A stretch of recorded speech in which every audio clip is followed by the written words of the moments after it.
함께 보실 우리 성경은 히브리서입니다.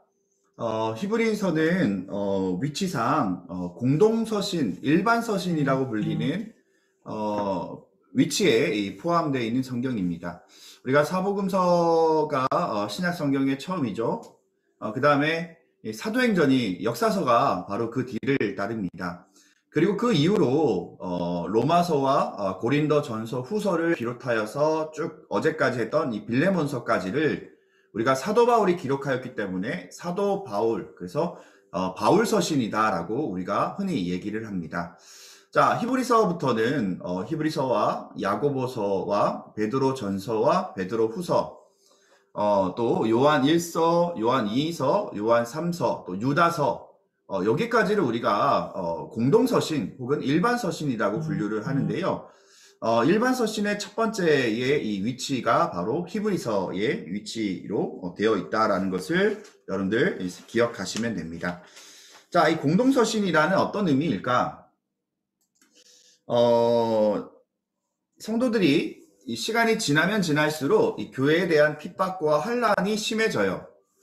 네로 황제를 우리가 얘기하기 전에 벌써 유대인들의 핍박과 또 로마의 어떤 핍박들이, 그 박해들이 이제 순교가 이제 일상이 되는 그런 어떤 시대를 이 공동 서신의 이 저자들이 이 편지를 썼을 때는 일반화되었던 그런 시간들이 있었습니다.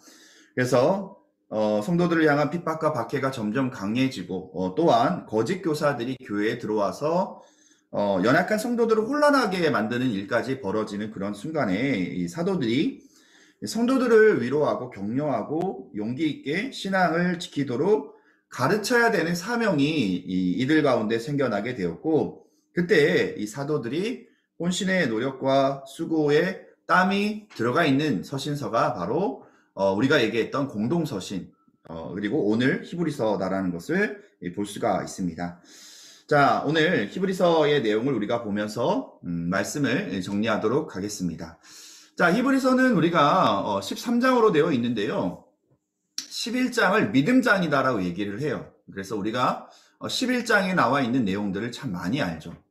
1절 말씀에도 믿음은 바라는 것들의 실상이요 보지 못하는 것들의 증거니, 또 6절에도 믿음이 없이는 하나님을 기쁘시게 못하나니 하나님께 나아가는 자는 반드시 그가 계신 것과 또한 그가 자기를 찾는 자들에게 상 주시는 이심을 믿어야 할지니라 라고 6절 말씀에 나와 있습니다. 자, 11장에는 이 믿음에 대해서 얘기를 할 때에 아브라함부터 그 계보를 연결하여서 믿음의 사람들을 얘기하고 있어요. 그래서 8절 말씀에도 믿음의 아브라함은 부르심을 받았을 때에 순종하여 장래의 유업으로 받을 땅에 나아갈새 갈 바를 알지 못하고 나아갔으며, 또 26절에도 그리스도를 위하여 받는 수모를 애굽의 모든 부하보다 더 큰 재물로 여겼으니 이는 상 주심을 바라봅니다. 모세에 관해서 그 믿음을 한 단어로, 한 문장으로 정리하고 있습니다. 자, 히브리서는 13장으로 되어 있어요. 크게 세 부분으로 나와 있는데요. 그리스도란 어떤 분일까? 첫 번째로 탁월하신 그리스도, 두 번째로 대제사장이신 그리스도, 세 번째로 믿음의 대상이신 그리스도. 그래서 탁월하신 그리스도에는 천사보다도 탁월하시고 모세보다도 탁월하시고 성도들에게 안식을 주시는 탁월하신 그리스도에 관해서 얘기하고 있고요. 대제사장이신 그리스도는 영원한 대제사장, 또 새 언약의 중보자, 완전한 속죄 제물이 되신 대제사장이신 그리스도에 관해서 얘기하고 있습니다.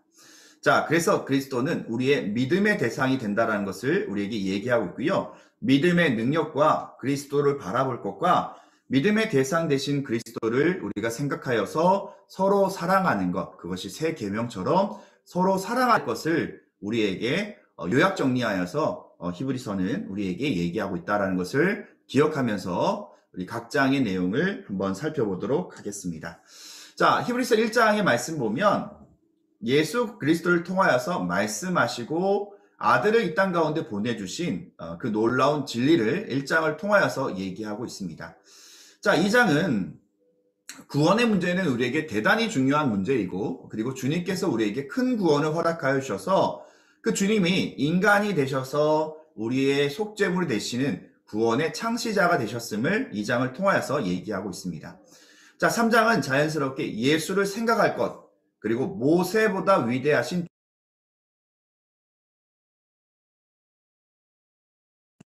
가지고 계속 주님을 따라갈 것을 믿음을 가진 사람들에 대해서 권면하고 있다는 것을 볼 수가 있고요.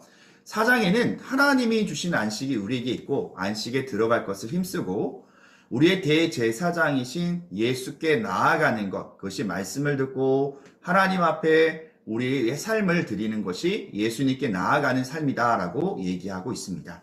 자, 5장에는 믿음이 약한 사람들에 대해서 권면과 경고의 말씀이 이어지면서 우리의 대제사장이신 예수 그리스도를 설명하고 있고요.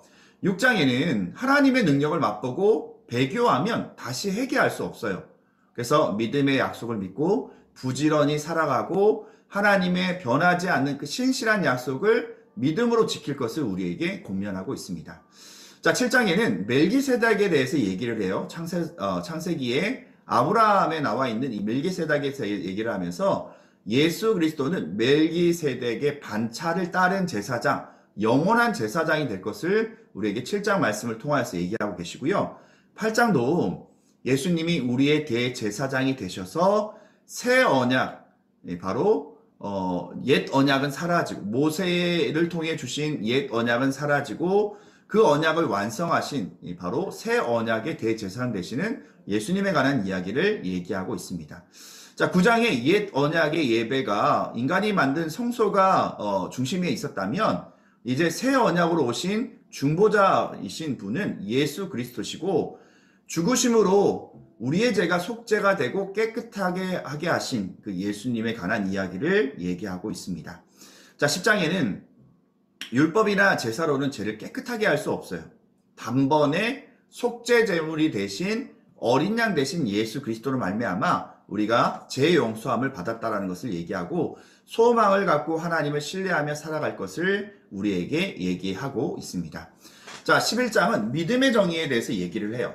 그리고 믿음의 어떤 사람들, 아벨과 에녹과 아브라함과 노아와 이삭과 야곱과 요셉과 또 모세와 또 믿음이 없이는 하나님을 기쁘시게 하지 못하는 그 믿음의 열전의 사람들을 연결시키면서 오늘날 우리도 믿음의 이 역사에 이 사람들처럼 믿음을 없이는 하나님을 기쁘시게 하지 못하는 것을 우리에게 얘기하고 있습니다. 12장은 결론적으로 믿음의 주이신 예수를 따라가고 그리고 하나님의 은혜를 저버렸을 때 어떠한 일들이 있는 것에 대해서 얘기를 하면서 믿음의 삶을 사는 사람은 삶의 그 행위 자체도 믿음의 어떤 모습으로 믿음의 열매로 항상 신경 쓰고 살 것을 우리에게 권면하면서 13장으로 마지막 인사하면서 하나님 앞에 하나님이 기뻐 받으시는 찬양의 제사를 드리는 산제사를 드리는 주님 안에 사랑하고 섬기며 구제하고 대접하며 살아가는 예수 그리스도의 모습을 13장을 통하여서 얘기하고 있습니다. 자, 선한 싸움에 대해서 계속해서 얘기를 하고 있고요. 선한 싸움에는 대가가 있어요.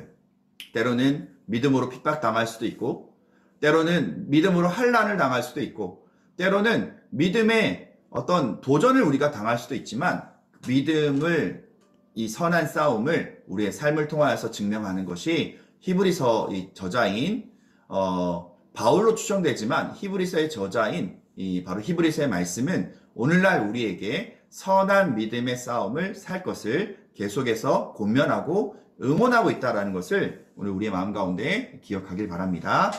네, 감사합니다. 우리 히브리서 말씀을 마치겠습니다.